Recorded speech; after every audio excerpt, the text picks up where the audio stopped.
Alrighty guys, we are on our third story of Greek myths. So let's just remind ourselves what a myth is.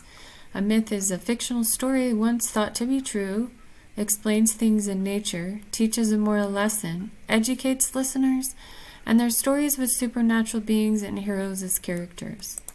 So here we have our character chart that we were making. The first story was Leonidas and Cyrus traveling to Olympia as the father was telling the son about the 12 gods and goddesses. The next story was the two brothers of Prometheus and Epimetheus and how they created human beings and animals. So that story explained how animals and people were created. And then the story of Pandora and Pandora's box. Okay, today's story is about Demeter and Persephone.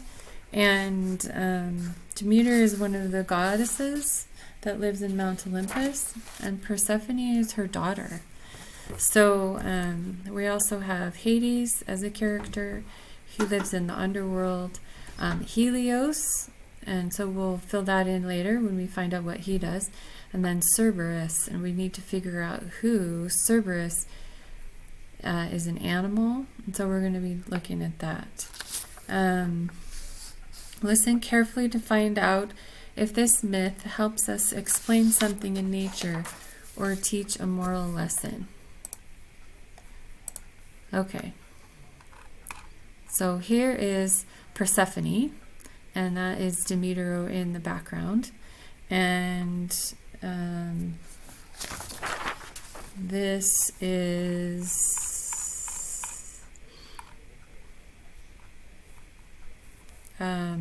Zeus and Hades, and we also see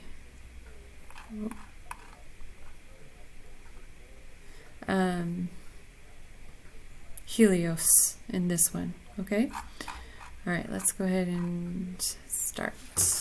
Okay, as you have learned, the ancient Greeks believed that there were many gods and goddesses responsible for the workings of the world. There was Poseidon, the god of the sea, Ares, the god of war, and Aphrodite, the goddess of love, to name a few. Demeter was the goddess of the harvest and agriculture, or farming. It was because of her the ancient Greeks believed that fruits hung heavy on the trees, wheat grew in the fields, and vegetables ripened on the ground. Demeter had a daughter named Persephone, who was the joy of her life. Persephone was known by all of the gods and goddesses on Mount Olympus as a beautiful girl, just like her mother. And like her mother, she was full of happiness, warmth, and light. As long as the two of them were together, it was summer all year round. Some days, Demeter would take Persephone with her to tend to the crops in the fields. On these days, Demeter would work among the crops, and Persephone would play in a nearby field of flowers, picking bouquets. One such day, Persephone strayed farther and farther away from her mother, until, humming a little tune, Persephone was far out of Demeter's sight. Now Persephone was not just known by the gods and goddesses on Mount Olympus. Hades, Zeus's brother, and the god of the underworld, had also taken notice of her. As god of the underworld, Hades lived underground and oversaw all the souls of the dead. He and his three-headed dog, Cerberus, saw to it that none of the dead escaped back to the land of the living. Hades had fallen in love with Persephone, and the king of the underworld wanted to make her his queen. On that day, as Persephone drifted away from her mother, Hades harnessed his 4 black horses to his golden chariot. As Persephone bent to pick up one last flower, she could hear the faint sounds of hooves beating. Persephone stood up and looked around. As she did, Hades tore open the ground that separated the underworld from the land of the living and grabbed Persephone. He spirited her away back to the underworld in his chariot.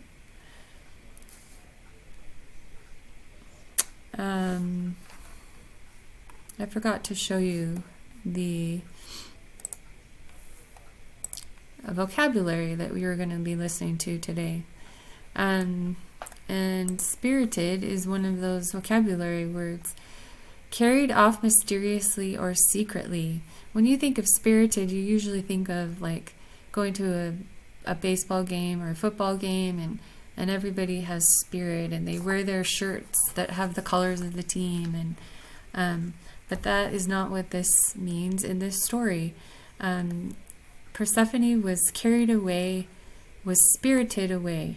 Okay, so for example, Jimmy couldn't wait to hear the end of his bedtime story to see what happened to the prince who was spirited away in the middle of the night. So, and that's a new definition of spirited that you probably didn't know about.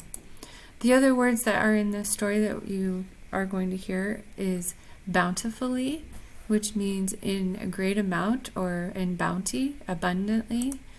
Despair, to lose, give up, or be without. Pine, to long for or desire to have. Retrieve, to rescue or to bring back. And spirited. So those are the words. And I will attach this link to your story too, so that you can look at these more closely. All right, let's get back to our story.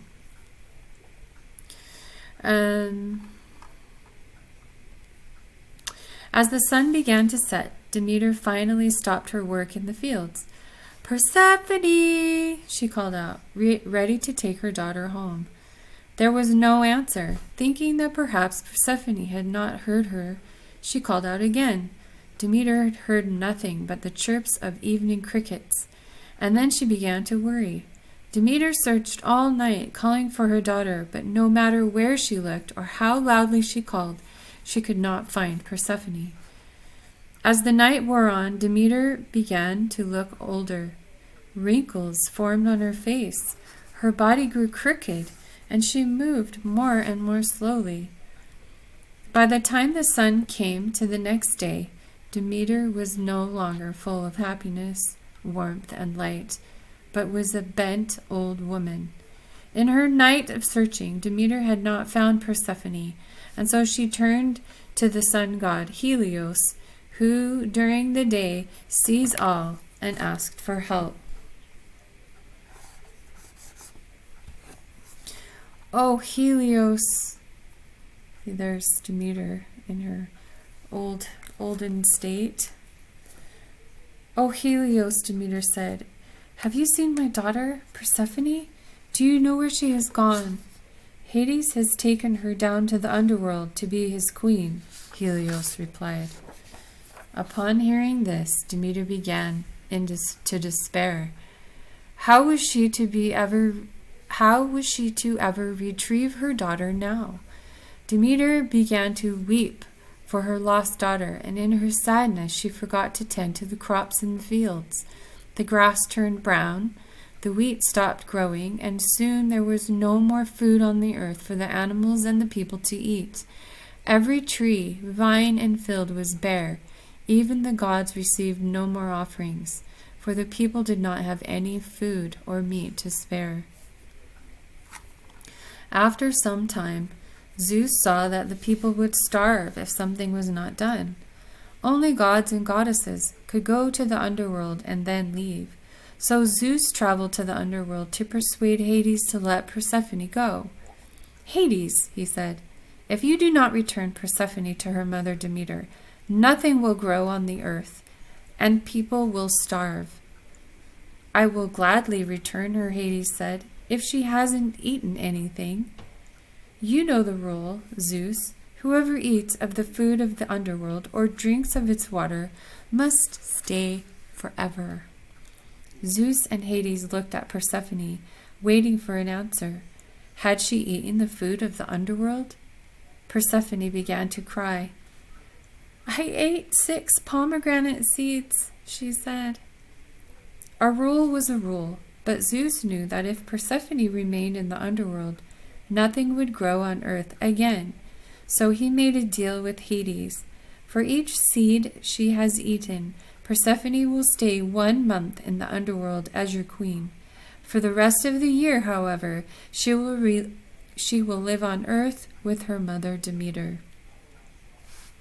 And so it was that for 6 months of the year, Demeter and Persephone were happy together.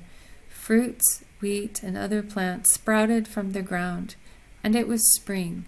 As they grew bountifully, the world was bright, and it was summer.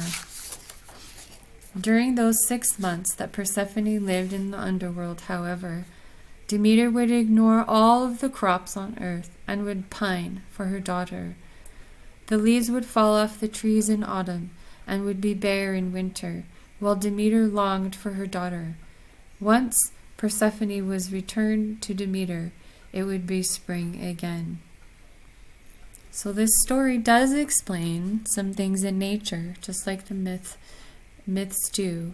And I'll be asking you some questions about this story in a Google form.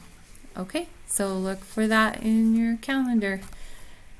See you next time.